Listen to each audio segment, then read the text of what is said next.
आदाब नाजरीन, इस्तकबाल है आपका मुंसिफ टीवी के इस खास कार्यक्रम खास मुलाकात में। खास मुलाकात में आज एक खास मेहमान के साथ हम मौजूद हैं। आपसे रूबरू कराएंगे ओखला विधानसभा के मौजूदा विधायक अमानतुल्लाह साहब। इस्तकबाल है सर आपका हमारे इस खास शो में। अमानत साहब 2015 की विधानसभा दिल्ली में सबसे बड़ी तीसरे नंबर की जीत दर्ज करते हैं। 2020 की विधानसभा दिल्ली में सबसे बड़ी दूसरी जीत दर्ज होती है। 2025 की विधानसभा, पहला सवाल यहीं से शुरू करूंगा, इस बार जीत देख रहे हैं, टिकट मिलेगा, पार्टी बदलेगी या क्या होने वाला है इस बार का रुझान? अब ये तो पार्टी के फैसले हैं और जी मैं पार्टी के पूरी तरह से साथ हूँ, तो जी पूरी उम्मीद है कि इंशाल्लाह यहाँ जो है जी बड़े मार्जिन से जी ओखला विधानसभा आम आदमी पार्टी जीत कर जाएगी। 2020 के चुनाव की अगर हम बात करें तो तकरीबन एक तरफा चुनाव 71,827 यानी तकरीबन 72,000 वोटों से 2020 का चुनाव जो है आपने जीत दर्ज की थी। दिल्ली की सबसे बड़ी ये जीत थी। क्या चीज़ें रही थी जो पब्लिक ने इतना भरोसा जताया, या किसी तरह की जो हालात उस दौरान बने वो एक बड़ी वजह थी? CNRC का दौर था। क्या वजह थी अमानतुल्लाह खान पे इतना बड़ा भरोसा ओखला की जनता ने 2020 में जताया था? अब देखिए, 2015 में मैं पहली बार जीता था जी तो मेरा मैक्सिमम इलाका जो है वो अनऑथराइज इलाका पड़ता है जी और यहाँ जो है लाइट की बड़ी परेशानी थी। जी एक वक्त ऐसा था कि जब हम नहीं थे तो यहाँ 24-24 घंटे 48-48 घंटे लाइट नहीं हुआ करती थी, 3-3 दिन भी लाइट नहीं होती थी। जी लेकिन हम जीत कर आए, आबादी भी बहुत ज़्यादा बढ़ी, लेकिन आज की डेट में भी जी ओखला के अंदर 24 घंटे लाइट अवेलेबल है। जी हमने जो कमिटमेंट किए सरकार ने वो सारे हमने पूरे किए। जैसे अपोलो हमारे बराबर में हॉस्पिटल है, वहाँ EWS कैटेगरी के तहत पहले कभी इलाज नहीं होता था। मेरे आने के बाद इलाज होने शुरू हुए और हम बहुत इजी एक्सेस है मेरे से मिलने के लिए, किसी से मिलने की ज़रूरत नहीं है, डायरेक्ट अप्रोचेबल हूँ, लोगों के बीच में रहा हूँ और हर इशू पे मुखर होकर के मैंने आवाज़ उठाई है। चाहे वो दिल्ली दंगे हों, उसमें मदद करने की बात हो, चाहे लिंचिंग हो, चाहे मरकज़ का मसला हो, चाहे डेमोलेशन का मसला हो, चाहे तमाम एजेंसीज़ का मसला हो, ये हमने किए हैं। और यहाँ तमाम सीवर्स, पूरे इलाके में हम सीवर डाल रहे हैं और सीवर डालने की वजह से कुछ सड़कें हमने कंप्लीट कर दी हैं, कुछ खुद ही रहीं और पिछले 1 साल से रेगुलर लोगों के बीच में नहीं रहा है, एजेंसीज़ के टारगेट में रहा, तो कुछ गलतियाँ रही हैं और लोगों को उसका परेशानी का सामना भी करना पड़ा। उसके लिए मैं आवाम से, उसके लिए तो मैं माजरत खा हूँ, लेकिन इन 2 महीने में जो है बचा हुआ हम सारा काम हम पूरा कर देंगे। अगला सवाल वही मैं आना चाह रहा था कि पहले एंटी करप्शन ब्यूरो आती है, उसके बाद CBI की जरिए गिरफ्तार किया जाता है, अब ED के ज़रिए 72 दिन आप जेल में रहते हैं, उसके बाद आपको ज़मानत मिलती है। एक के बाद एक जगह एजेंसी आपको गिरफ्त करती है, आपको की जो है गिरफ्तारी दिखाती है। अगर करप्शन किया नहीं है तो बार बार ये गिरफ्तारी अमानत साहब क्यों? अब देखिए, 2016 में सबसे पहला मसला CBI ने किया। जी। अब CBI ने जो मसला किया वो एक जो रिक्रूटमेंट हुआ था उसको लेकर के किया। वो कहते हैं कि इरेगुलरिटीज़ हुई वक्फ बोर्ड के रिक्रूटमेंट, वक्फ बोर्ड के अंदर। जी। वक्फ बोर्ड में कहते हैं सेक्शन 24 जो है सरकार से कंसल्टेशन करना है, वो आपने नहीं किया जी। वो यहाँ वो गलत है। सरकार से कंसल्टेशन तो किया ही है, लेकिन उसके अलावा वो कॉन्ट्रैक्ट बेस पर स्टाफ था, परमानेंट जॉब वहाँ हमने दी नहीं किसी को। और बोर्ड ने रिक्रूटमेंट कमेटी बनाई, रिक्रूटमेंट कमेटी में मेंबर्स थे जी। और एक मेंबर जो थे उसके चेयरमैन थे जी। उसमें बाकायदा इंटरव्यू कॉल किए गए, अखबार में ऐड दिया गया, बायोडाटा मंगाया गया, इंटरव्यू कॉल गए और मार्क्स की बुनियाद पर एक लिस्ट आई बोर्ड के अंदर। बोर्ड ने उसको अप्रूव किया और कॉन्ट्रैक्ट बेस पे उनको रख लिया जी। और एक और रेजोल्यूशन किया था बोर्ड ने कि भाई जब तक के फाइनेंस से अप्रूवल ना आए तो ग्रांट एंड एड से या सरकार का पैसा नहीं देना है, जो वो वक्फ की अपनी इनकम होगी उससे पैसा देना है जी। और जितने लोगों ने भी देखिए, जब ये ईडी वाले कोई खबर फ्लैश करते हैं या कोर्ट में खड़े होते हैं तो कहते हैं साहब लोगों से पैसा लिया गया। पहले CBI जिन लोगों को भर्ती की गई, पहले CBI ने उन सब के इंटरव्यू लिए, वो बयान लिए, वो दर्ज हैं। ACB ने बयान लिए और ईडी ने बयान लिए। किसी एक आदमी ने ये नहीं कहा कि हमसे पैसे लिए गए। जो रिक्रूटमेंट कमेटी थी, रिक्रूटमेंट कमेटी के चेयरमैन को इन्होंने एक्यूज नहीं बनाया, मुझे एक्यूज बना दिया। मैं उसका पार्ट ही नहीं हूँ। चेयरमैन तो बोर्ड मीटिंग को चेयर करता है, बाकी उसका कोई वर्क नहीं है। बोर्ड मीटिंग में मेंबर्स हैं, जो मेंबर्स की अक्सरियत होती है वो फैसला होता है। अगर बोर्ड मेंबर अलग है, बोर्ड चेयरमैन अलग है और मेंबर अलग हैं, तो चेयरमैन के हिसाब से तो फैसला होगा नहीं। वो तो अक्सरियत की बुनियाद पर, जैसे पार्लियामेंट है, जैसे विधानसभा है, उस तरह से बोर्ड भी है, बोर्ड ऑटोनोमस बॉडी है। तो जो अक्सरियत होगी बोर्ड मेंबर्स की वो फैसला होगा। लेकिन इन्होंने मुझे एक्यूज बना दिया। मैं इनसे बार बार, मैंने पूछा ईडी में भी, जब मैं कस्टडी में था वहाँ पे, तो मैंने कहा कि ये बताओ भाई, किस आदमी ने मुझे से ये कहा कि मैंने पैसे लिए? मैं तो सारे क्रॉस कर रहा हूँ, तो मेरे स्टेटमेंट किसी ने भी नहीं कहा पैसे लिए। उन्होंने हम कब कह रहे हैं पैसे लिए? मैंने कहा फिर तुम अखबारों में क्यों कहते हो करप्शन क्या है? और मैंने कहा ये बताओ भाई, मेरे पास पैसे आए कहाँ से, जनरेट कहाँ से हुए, प्रोसीड्स ऑफ क्राइम क्या है? जब तक पैसा जनरेट नहीं होगा, जो सीबीआई की चार्जशीट है या जो एसीबी की एफआईआर है उसमें मेरे को बेल मिली है, उसमें तो मुझे क्लीन चिट है। कहीं कहीं कहीं ये है ही नहीं कि मैंने करप्शन किया, पैसा जनरेट किया। तो जब पैसा ही जनरेट नहीं हुआ तो मेरे पास पैसा आया कहाँ से? तो कहते सही तो आप बताओ साहब। मैंने कहा भाई, अगर मुझे ही बताना था तो फिर मुझे आपने अरेस्ट क्यों कर लिया? 4 लोगों को पहले से आपने अरेस्ट कर रखा। तो जब पैसा ही जनरेट नहीं हुआ, जब सीबीआई की चार्जशीट के हिसाब से जब कहीं से पानी चला ही नहीं, तो आ कैसे गया? तो ये एक कथित जिस तरह से स्टोरी तमाम केसेस में इन्होंने बनाई है जी, और ये एक साजिश के तहत किया गया, क्योंकि आम आदमी पार्टी से इनको जीतना बस की नहीं था। एक क्लीन इमेज का एक नेता और पार्टी थी अरविंद केजरीवाल, और है ना कि पहले बदनाम करो। अब ये क्या है कि पहले इल्ज़ाम लगाते हैं, इन्हीं के लोग कंप्लेन करते हैं, फिर ये इल्ज़ाम लगाते हैं, फिर ये मीडिया में चलाते हैं, फिर एफआईआर करते हैं, फिर अरेस्ट करके जेल भेज देते हैं। शराब घोटाले फिर कहते हैं साहब कि देखो जी बेल नहीं हो रही जी।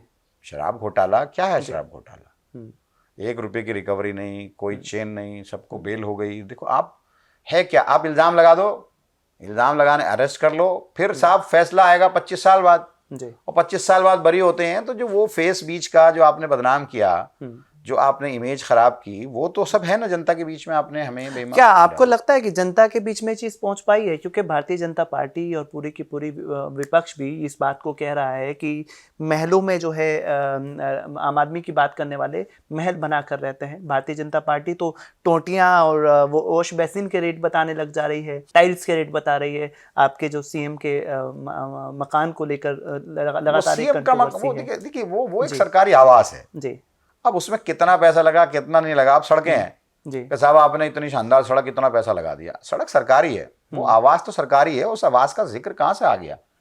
आप सीएम नहीं रह रहे, सीएम नहीं है तो नहीं रह रहे ना, हो सकता है अगली बार अलॉट ना करें, किसी और को अलॉट कर दें, तो वो तो आवास है। प्रधानमंत्री का भी आवास है जी, उसका तो कभी किसी ने नहीं दिखाया। प्रधानमंत्री के लिबास की कभी कोई बात नहीं करता, प्रधानमंत्री के जेट की कभी कोई बात नहीं करता। मुझसे पूछा गया कि साहब आपने जो है एक रिलीफ कमेटी बनाई जी, मैंने कहा हाँ हमने एक रिलीफ कमेटी बनाई हो, दिल्ली दंगों के लिए रिलीफ कमेटी बनाई। रिलीफ कमेटी में अकाउंट में, क्योंकि खुल नहीं सकता था अकाउंट, मैंने अपने अकाउंट में पैसे लिए और सारे रिलीफ कमेटी में मैंने ट्रांसफर कर दिए। मैं उसका सिग्नेटरी नहीं था, 1-1 रुपए का हिसाब है, तो करप्शन कहाँ से हो गया जी? अरे मैंने कहा भाई यही बात क्या आप प्रधानमंत्री से पूछ सकते हो जी?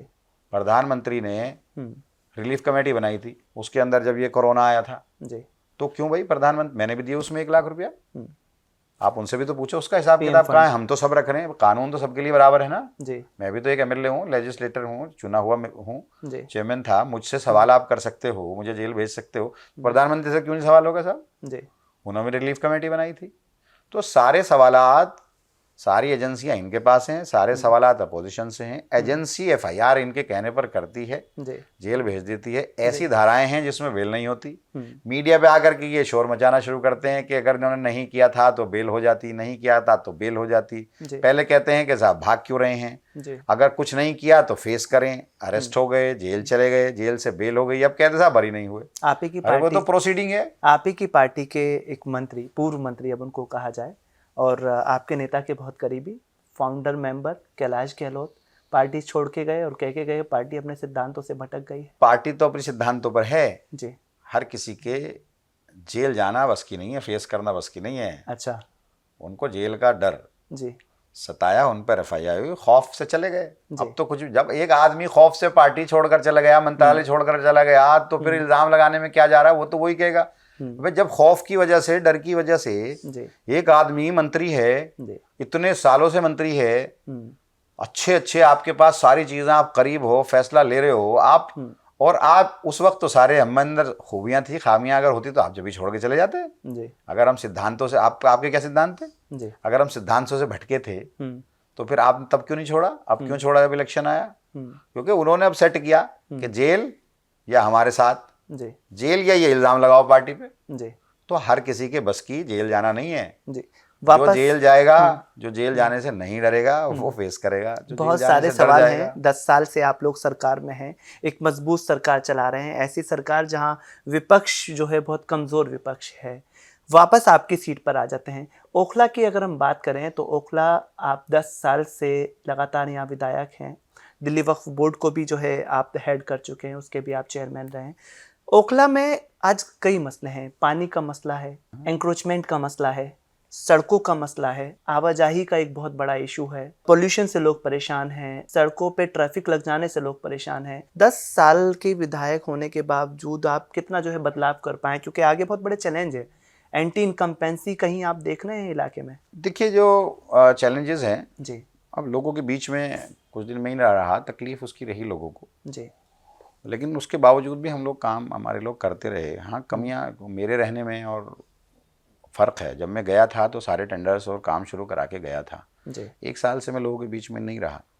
नया हमने सब सीवर डेवलप किया है। जब सीवर डेवलप नया किया जाता है तो सारी सड़कें खुदती हैं, फिर सारा उसका जब कंप्लीट होता है सर्टिफिकेट दिया जाता है, फिर वो नया उसका एस्टिमेट करके टेंडर किया जाता है। तो कुछ कमी, टेंडर इलेक्शन था, जी इलेक्शन आ गया था, इलेक्शन के बाद मेरे साथ कुछ आई, लेकिन उसके लिए मैं वक्त को दोष की ना दे करके, हाँ ये है कि अब मैं आ गया हूँ तो 2 महीने के अंदर जो भी प्रॉब्लम्स हैं जी वो उसको हम इंशाल्लाह सॉल्व कर देंगे इसी 2 महीने में। एंटी इनकम्पेंसी है इलाके में? अब जो लोग नाराज होंगे, भाई जाहिर सी बात है, मैं उनका विधायक हूँ और अपने विधायक से हर किसी की उम्मीद है, तो अब जाएंगे, लोगों से मिलेंगे, अगर उनको लगता है भाई है तो बात करेंगे। अच्छा, कई कंट्रोवर्सी भी अमानत साहब के साथ जुड़ जाती है। कहा जाता है पठान है तो थोड़े गुस्से वाले हैं।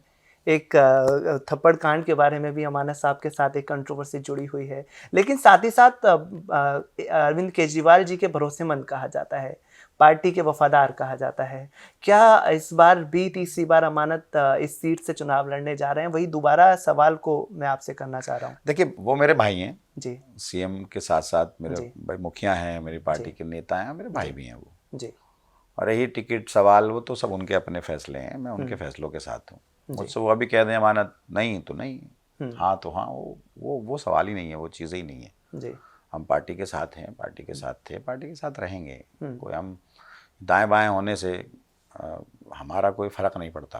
हम अपनी जगह कायम हैं, कायम रहेंगे। मैं तो कहता हूँ उनसे भी, और मैं सबसे कहता हूँ कि मैं सियासत में हूँ तो अरविंद जी की वजह से हूँ, और जिस दिन अरविंद जी के साथ नहीं रहूँगा उस दिन सियासत में भी नहीं रहूँगा। मुझे कोई सिरात मुस्तकीम का रास्ता तो ये है भाई, क्या है, मुझे कुछ भी नहीं है। मैं जितनी तकलीफ़ों के साथ मैं गुजरा हूँ, और उसके पीछे का एक रीज़न है कि मैं एक आवाज़, मजलूमों की आवाज़ बना। जी लिंचिंग जहाँ हुई उनकी आवाज़ बना। दिल्ली दंगों में मैंने आवाज़ उठाने का काम किया, एलजी का घेराव भी किया। जी अब जब प्रोटेस्ट, जब यहाँ डेमोलेशन हुआ तो मैं वहाँ पहुँचा, मुझे बीसी बना दिया गया।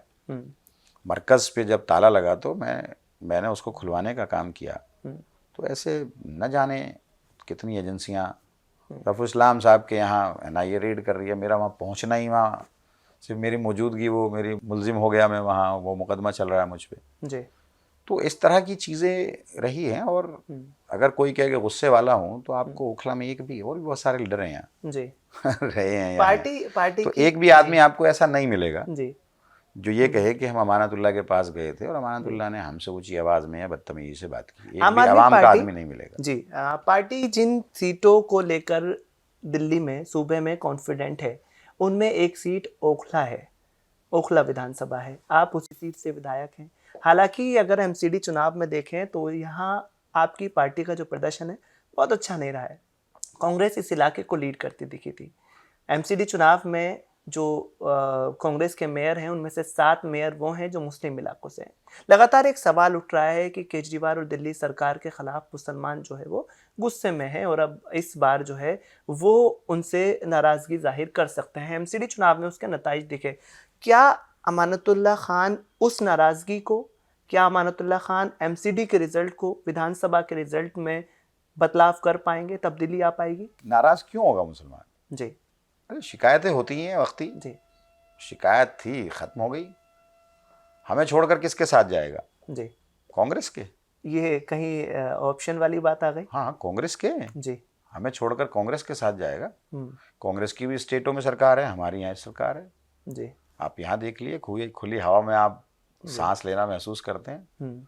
हमारा एक भी वाक़या ऐसा नहीं है कि हमने किसी मस्जिद के अंदर हम्म। या किसी ईदगाह के अंदर जी।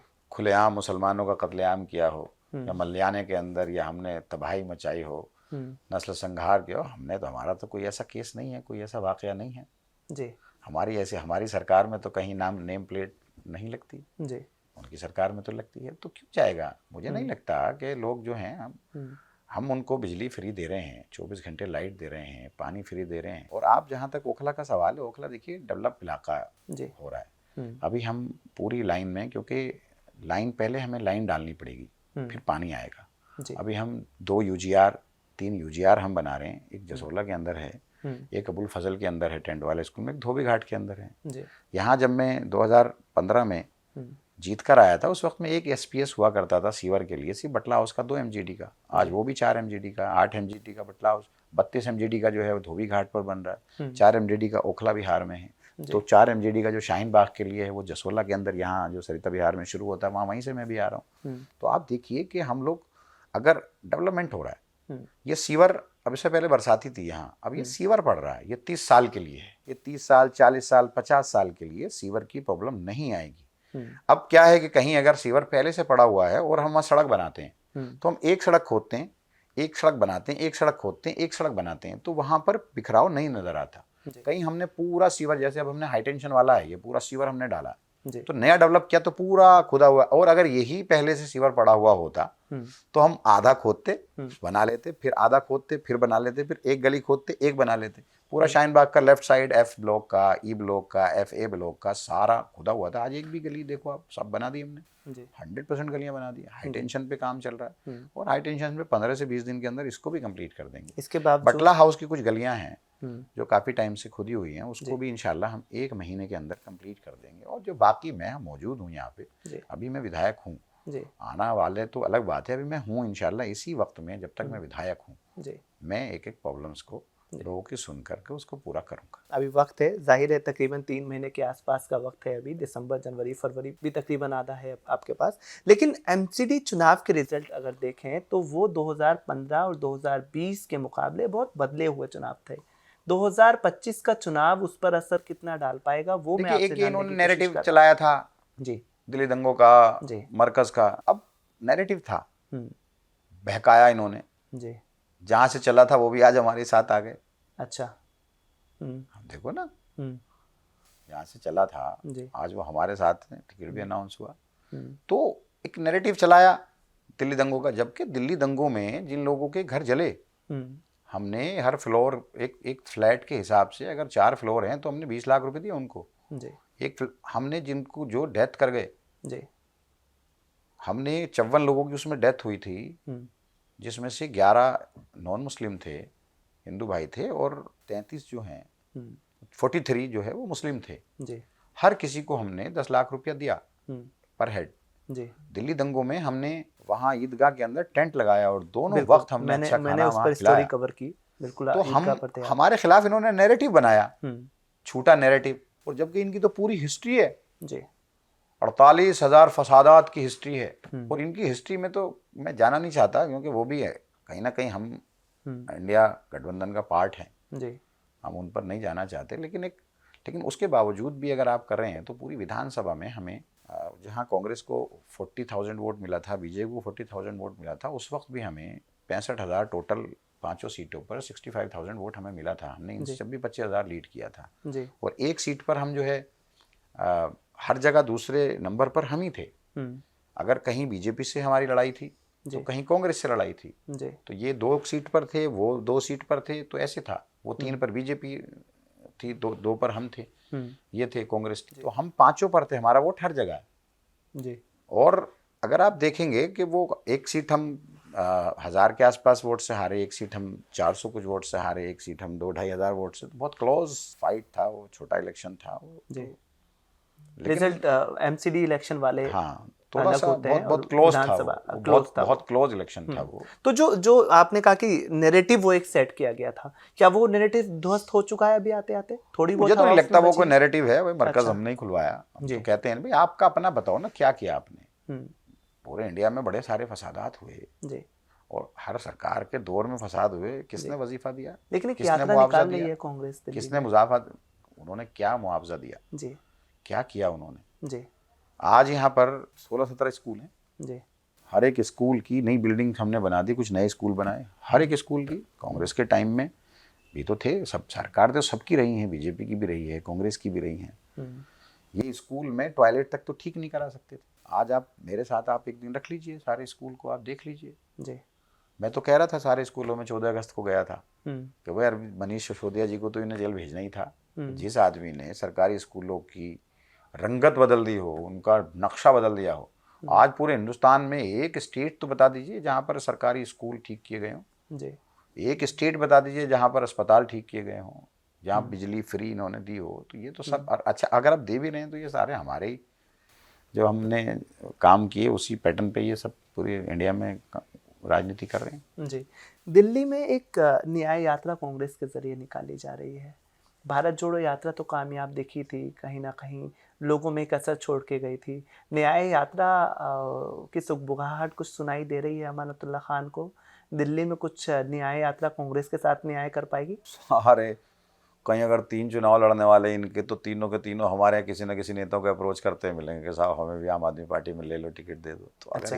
अगर ये इतने वजूददार थे तो क्यों छोड़ के आम आदमी पार्टी में आ रहे हैं? इन्हें पता कि आम आदमी पार्टी जितनी ही कंडीशन में। चौधरी मतीन साहब भी अप्रोच कर रहे थे। वो तो आज उनका टिकट हमने क्लियर कर दिया और चौधरी हमने, जुबैर को टिकट हो गया। हाँ, सीएम साहब ने खुद जा करके उनको वहाँ ज्वाइन कराया। तो क्या चौधरी मतीन साहब ने अप्रोच किया या सीएम साहब पहुंचे?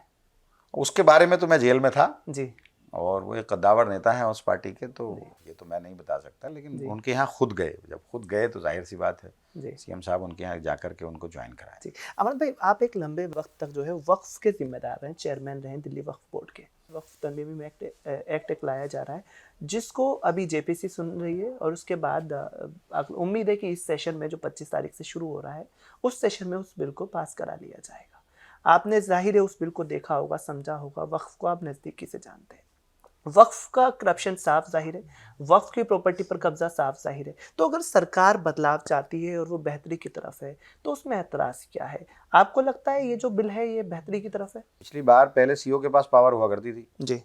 सीओ 54 के तहत जी कार्रवाई करते थे, फिर 55 चलाने के बाद उसको जो है खाली करा देते थे। जी अब आप 54 है जी 54 के बाद जो है वो 55 जी के लिए ट्रिब्यूनल जाना पड़ेगा। अब ट्रिब्यूनल ऑर्डर करेगा तो वो तो पहले लेंदी हो गया था, आप उसको ठीक कर लेते। अगर कब्जे हैं तो कब्जे खाली कराने के लिए कोई आप कानून ऐसा लाइए कि भाई जब किराएदार जो भी होगा, अभी पिछली 2013 में जो कानून आया कि पुरानी किराएदारियों को नई किराएदारी में तब्दील करना है जी तो उस पर इम्प्लीमेंट कराते। तरमीमी बिल क्यों लिया है, क्या मकसद है? जी उन ज़मीनों को कब्जा करना मकसद है, जी वक्फ की प्रॉपर्टियों को कब्जा करना मकसद है? कुछ भी नहीं है। अभी 123 प्रॉपर्टियाँ यहाँ हैं। जी इन्होंने एक नोटिफिकेशन जारी कर दिया कि सारे सरकार की हैं, केंद्र सरकार की होंगी। हम हाई कोर्ट गए, हम वहाँ से जीत कर आए। उसमें कहा कि administration control Delhi Waqf board का रहेगा और वो 123 की 123 प्रॉपर्टियाँ या तो कब्रिस्तान हैं या दरगाह हैं या फिर मस्जिदें हैं। ये मस्जिदों का ढांचा, ये मस्जिदों का नक्शा कैसे बदल देंगे? ये कब्रिस्तान की शक्ल कैसे बदल देंगे? कब्जे तो करेंगे, ये कब्रिस्तान को ख़त्म कर देंगे। मकसद क्या है? जी वक्फ तरमीमी बिल लाने का मकसद क्या है? अगर ये महसूस कर रहे हैं उसके अंदर कोई कमी है तो उसको ताकतवर बनाओ। जी जैसे दूसरी किसी सरकार जैसे डीडीए की ज़मीन पर कोई कब्जा नहीं कर सकता, उस तरह से ये ऐसा कोई लाए कि कब्जा ना करे। दावा कर रही है ना कि ताकतवर बनाने के लिए, इसको बेहतर बनाने के लिए, इससे कब्जा छुड़वाने के लिए और जो जिन लोगों ने इस पे कब्जा किया हुआ है उनके चिंगुल से छुटाने के लिए बदलाव किया जा रहा है। कब्रिस्तान की जगह क्या बनाया जा रहा है? कब्रिस्तान पे कमेटी या कब्रिस्तान पे मुर्दों का कब्जा है जी हैं, जो लोग दफन हैं उसमें उनका कब्जा है, तो उसको क्या करेंगे? उस पर कैसे खाली कराएंगे? मुर्दों को खत्म कर देंगे। किसी भी कब्रिस्तान या मस्जिद को खाली कराने की तो कहीं से कहीं तक इसमें बात ही नहीं है। फिर कौन सी प्रॉपर्टी? वो सब किराएदार हैं जी, उनको किराएदार बना दो। जी, वो तो सब है पहले से सारी चीजें। क्या आपको ऐसा लगता है कि के अंदर वो सब? देखिए मैं वक्फ बोर्ड में था, मैं जी दिल्ली वक्फ बोर्ड को कोई नहीं जानता था। जी बुरी हालत थी। मैं वहाँ गया, उसकी शक्ल बदल दी। जी। नई किराएदारियाँ की, 2500 किराएदार थे जिसमें से 298 किराएदारियाँ मैंने की। ऐसे भी किराएदार थे जो सिर्फ 300 कुछ रुपए, जैसे चाइना राम है जी। बड़ा हलवाई है, आज वो 70,000 रुपये दे रहा, 365 रुपये देता था। अच्छा। 1 रुपया भी देते थे लोग। तो आप उन किराएदारियों को, जो पुरानी किराएदारियां पुराने रेट में हैं, वो एक्ट आ गया था, उसको आप इतनी पावर दो कि या तो नई किराएदारी करे, नहीं तो खाली करे, ये लाओ आप। अब वो ट्रिब्यूनल पहले 54 चलेगी, मुझे तो लगता नहीं कि जब से मैं बना हूँ किसी भी एक सीओ ने एक भी 54 चलाई हो। सब सरकारी अफसर सभी नहीं गए। अब 2022 में मुझे हटा दिया आपने, करप्शन के चार्ज लगा करके हटा दिया जी। आप बताओ आपने क्या किया? किसी एक बेवा को आपने वजीफा दिया हो? 16, 17, 18 महीने से इमाम वजीफे से के बगैर हैं, उनका घर नहीं चल रहा जी। आप एक भी गरीब औरत को आपने किसी पढ़ाई के लिए पैसे दिए हों, किसी को मेडिकल के लिए पैसे दिए हों, किसी को ट्रीटमेंट के नाम पे पैसे दिए हों, किसी को खाने के लिए पैसे दिए हों, कोई एक किराएदारी इन 2 साल में आपने नहीं कर दी हो? इनका मकसद था कि दिल्ली वक्फ बोर्ड को बर्बाद करना, तबाह करना। मुझे टारगेट किया और वो तबाह कर दिया। ऐसे ही इन्होंने माइनॉरिटी कमीशन को तबाह किया, ऐसे इन्होंने महिला आयोग को तबाह किया, ऐसे इन्होंने हज कमेटी को तबाह किया, ऐसे ही सारी सरकार की सारी एजेंसी, सारी जितनी भी इंस्टीट्यूशन है, सबको बर्बाद किया। तो अब ये वक्फ को बर्बाद करना चाहते हैं, इनका क्या मतलब है? मसला क्या है अहमद भाई? वक्फ में बदलाव की जरूरत नहीं है या सरकार के जरिए लाए कानून पर जो है शक है? अरे आप राय लो ना, जिनका वक्फ है आप उनसे राय लो ना, और उनकी राय पर काम करो। एक्ट के अंदर अब कब्र मस्जिद में इसीलिए जेपीसी बनाया गया। जेपीसी में कुछ बनाया, लोगों ने आके ये बात भी कही, मुस्लिम संगठनों ने आके बात कही कि सरकार के जरिए लाए गए इस एक्ट के हम साथ हैं, थोड़े बहुत इसमें बदलाव की जरूरत है, वो कर लें। बिल्कुल जरूरत नहीं है किसी बदलाव की। अभी 2013 ये तो इम्प्लीमेंट नहीं हुआ पूरी तरह से जी। 2013 में जो एक्ट आया था कि पुरानी सब किराएदारियों को नई किराएदारी में तब्दील करना है, वो कहाँ हुआ है जी? वो इम्प्लीमेंट करा दो। वो तो देखिए ये किस एजेंडे पर काम कर रही है जी? ये जो सरकार है, मौजूदा सरकार, इसका एजेंडा क्या है जी? उसी एजेंडे के तहत ये काम कर रही है। उसका एजेंडा है क्या? क्या एजेंडा है बताएं आप? एजेंडा सब जानते हैं क्या एजेंडा है। उसी एजेंडे के तहत वक्फ। लेकिन वो तो कहते हैं एक है तो सेफ है। प्रधानमंत्री कह रहे हैं सब एक हो जाइए, यूनाइट हो जाइए। अच्छा, वो कहते हैं सबका साथ, सबका विकास, सबका विश्वास, सबका प्रयास। अच्छा, जिस देश के जी फिर वो लफ्ज भी लगाते हैं आगे पीछे, जी, कम्युनिटी भी जोड़ते हैं जी। जब जिस देश के वो प्रधानमंत्री हैं, क्या उसकी आज़ादी में हमारा हिस्सा नहीं था? बहुत बड़ा हिस्सा था। तो फिर कभी मना भी नहीं करते इस बात को। फिर हमें क्यों अलग करते हैं वो? जी। एक में हमें क्यों नहीं रखते वो? तो कहते हैं ना एक है तो सेफ है। तो आप कहो ना हिंदू मुसलमान सब एक हैं तो सेफ हैं। जी। जब आप टिकट बंटवारे करते हो तो मुसलमानों को क्यों नहीं देते? जब आप यहाँ वहाँ आप दे रहे हो मौलवियों को। हरियाणा में दिया था। सुनो ना, मैं कह रहा हूँ वहाँ पर तो आपने मौलवियों को अभी उसी महाराष्ट्र में आपने दे दिया। जी। यहाँ पर आपके अफसर जो हैं, जो पहले से इमाम हैं वक्फ बोर्ड के, दिल्ली वक्फ बोर्ड के, आपने उनको रोक के रखा हुआ है। हमने यहाँ 18,000 किए तो आपने हमें कम्युनल बना दिया। जी। वहाँ आप जो महाराष्ट्र में दिया वो क्या है? जी।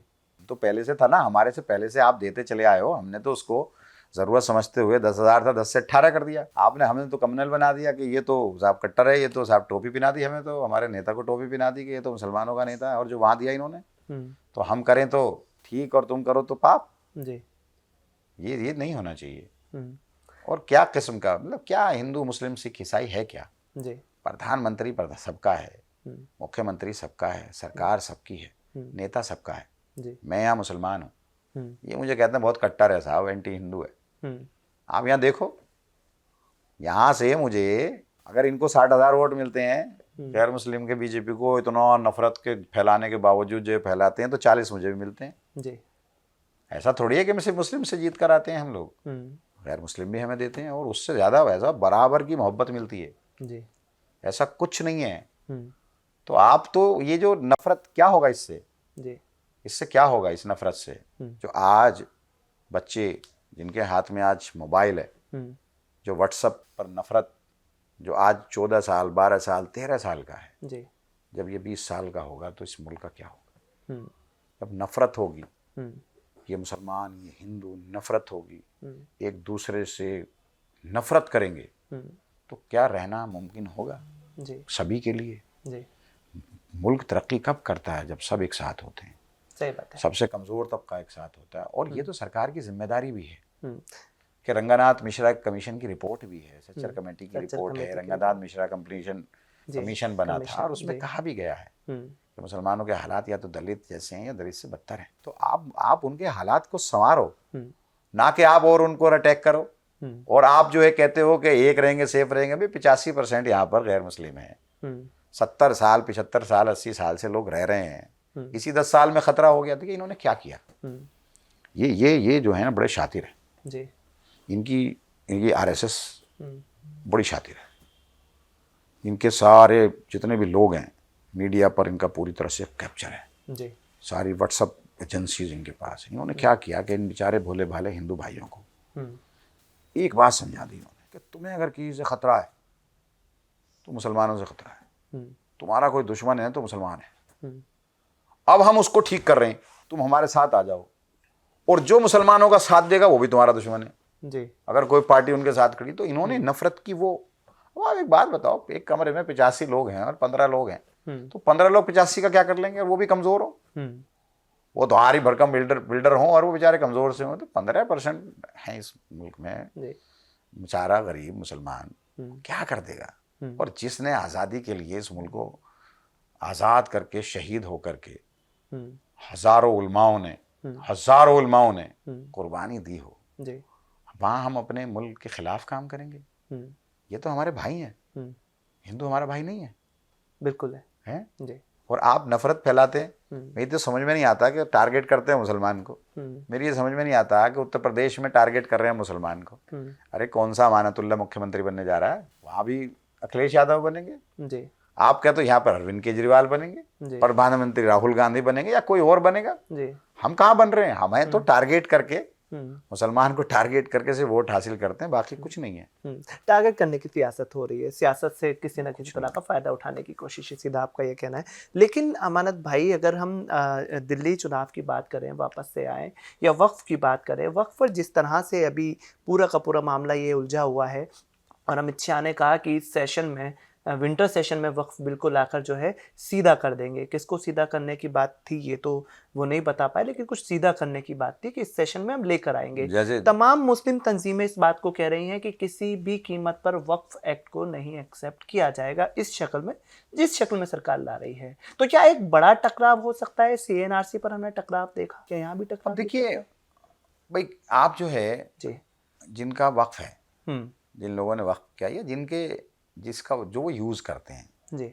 अब किसी एक आदमी की गाड़ी है जी, अब वो गाड़ी यूज़ करता है, तो आप उससे तो कहेंगे कि तुम अपनी गाड़ी को ठीक कर लो, या बताओ तुम्हारी गाड़ी में क्या कमी है। अगर वो वहाँ जाएगा मैकेनिक के यहाँ, तो उससे ही तो पूछेंगे क्या कमी है। तो ऐसे मुसलमानों से पूछो आप जी, जिनका वक्फ है। भाई मंदिर अगर है तो मंदिर के लोगों से पूछेंगे ना, ऐसी वक्फ के लिए मुसलमानों से आप पूछो।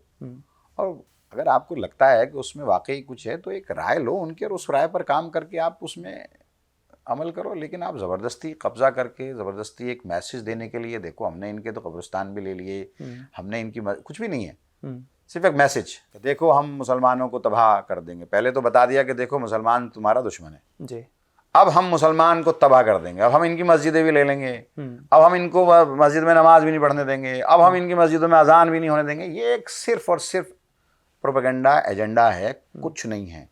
इससे ना महंगाई कम होगी जी, इससे ना बेरोजगारी दूर होगी, इससे ना गुर्बत दूर होगी, इससे ना लोगों के पेट भरेंगे, इससे तो आम मुद्दों से भटकाने के लिए, अंबानी अडानी का फायदा करने के लिए ये सब है।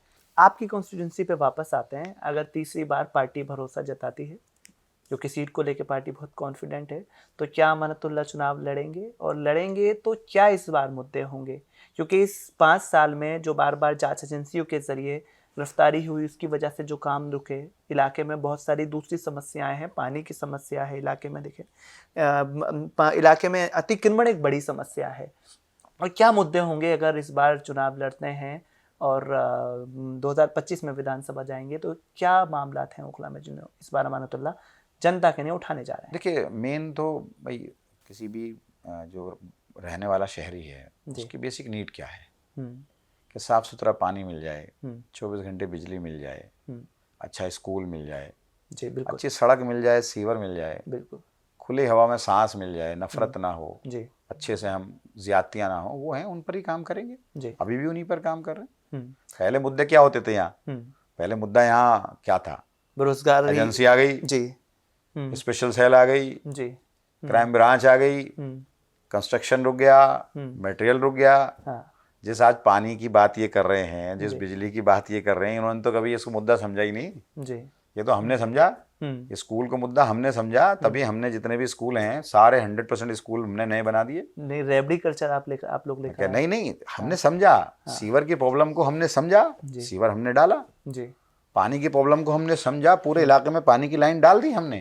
अब मेन लाइन हम डालते आ रहे हैं। जामिया मेट्रो स्टेशन के अगर आप देखोगे तो हम 4 फीट की चौड़ी लाइन डाल रहे हैं, अभी तक 10 इंची लाइन थी। जब तक मेन लाइन नहीं आएगी, पानी की मेन लाइन नहीं आएगी, यूजीआर नहीं बनेगा। अब शाहीन बाग में पानी कहाँ से लाएं? तो शाहीन बाग में पानी लाने के लिए हमको मेन लाइन डालनी पड़ेगी ना।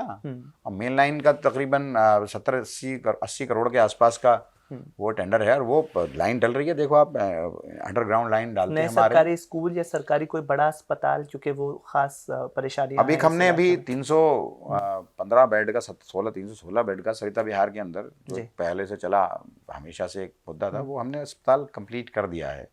कंस्ट्रक्शन उसका कंप्लीट हो गया है। जो दिल्ली में अस्पताल बने हैं 26 के आसपास, उसमें से ये भी एक अस्पताल है। और अब इसमें जितने भी डॉक्टर्स की भर्ती, स्टाफ की भर्ती वगैरह होने के बाद ये चालू हो जाएगा। मल्टी सुपर स्पेशलिस्ट ये हॉस्पिटल है। खुद सीएम साहब इसको आए थे, दौरा किया था, और जो भी कमियां थी उसको पूरी करा के CM, deputy CM, health minister, सारे लोग यहाँ आए थे और इसको पूरा करके गए थे। जहाँ तक स्कूल का ताल्लुक है, स्कूल तो हमने, देखिए, अब आप खुद देखिए कि जोगाबाई सीनियर सेकेंडरी स्कूल जो है न्यू फ्रेंड्स कॉलोनी में चल रहा है, कितना बड़ा स्कूल है। एक जोगाबाई के अंदर नई बिल्डिंग में जोगाबाई मिडिल स्कूल चल रहा है। हमने नून नगर में सारे में नए कमरे बना दिए, जसोला में बना दिए, न्यू फ्रेंड्स कॉलोनी का एक दूसरा स्कूल हमने बना दिया। अब यहाँ क्योंकि अनऑथराइज कॉलोनी है, ट्रांसफार्मर रखने की भी जगह नहीं है। स्कूल कहाँ, स्कूल, नए स्कूल की रिक्वायरमेंट है, लेकिन जगह ही नहीं है। जो डीडी के पास इधर जसोला वगैरह में जगहें हैं, वो देते नहीं हैं, वो बता देते हैं। तो एक जच्चा बच्चा हम बनाना चाहते हैं, तो डीडीए वालों ने उसके लिए, मैंने करा भी दिया था इसको अप्रूवल। जो बटला हाउस की क्लिनिक है वहाँ पे, बटला हाउस की जो डिस्पेंसरी है, वो हम 88 बेड का जच्चा बच्चा बनाना चाहते, तो डीडीए वालों ने ओजोन बता करके आगे जो प्लॉट पड़ा हुआ नहीं दिया हमें। लेकिन उसके बावजूद भी जो दिक्कत है, मैं मानता हूँ हम सुन करके उसको सॉल्व करने वाले लोग हैं।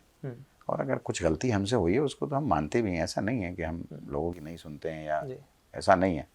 मैं लोगों की सुनता हूँ और लोगों के बीच में रहता हूँ। 24 घंटे रहने वाला आदमी हूँ मैं। तो रात रात भर जब मुझे मौका मिला था, तो मैं रात रात भर जाग कर, बहुत बुरा हालत था शाहीन बाग में, सब पानी वगैरह था, तो पूरी रात जाग करके, मैं जिस दिन मुझे इन्होंने अरेस्ट किया है, पूरी रात 3 रात खड़े होकर के मैंने, वो इनका जुलूस था उसमें, तो वो मैंने जुलूस से पहले 3 रात जाग करके मैंने वो रोड बनवाया था वहाँ बटला हाउस में। आखिरी सवाल अमृत भाई, चुनाव सर पर है, 2 बार की एंटी इनकम्पेंसी, यानी 10 साल सरकार की कोई एंटी इनकम्पेंसी है।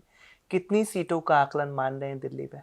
क्योंकि भारतीय जनता पार्टी कह रही है कि इस बार बदलाव होगा। मतलब ये 8 जो है उनकी वो नहीं आएंगी। अब आप बेहतर बता सकते हैं, उनकी 8 नहीं आएंगी या आपकी 62? देखिए, जहाँ जहाँ इनकी सरकार है जी, ये सिवाय नफरत के इनके पास तो कुछ है नहीं जी। ये एक स्टेट की सरकार बता दें जहाँ इन्होंने स्कूल बनाए हों, जहाँ बिजली फ्री दी हो, जहाँ मुफ्त पानी दिया हो, जहाँ लोगों को बस में सफ़र फ्री दिया हो जी। तो ऐसा नहीं है कि यहाँ आम आदमी पार्टी के 7 लोग थे, 7 लोग हैं जी, और 7 लोग रहेंगे जी। मुझे लगता है कि हमारी 60 सीट से कम सीटें दिल्ली में नहीं आएंगी। 60 सीट से कम सीटें दिल्ली में नहीं आएंगी और 60 सीटों के साथ दिल्ली में तीसरी बार आम आदमी पार्टी सरकार बनाएगी, ये कहना है ओखला के विधायक अमानतुल्लाह खान का। शुक्रिया नाज़रीन हमारे इस खास शो में।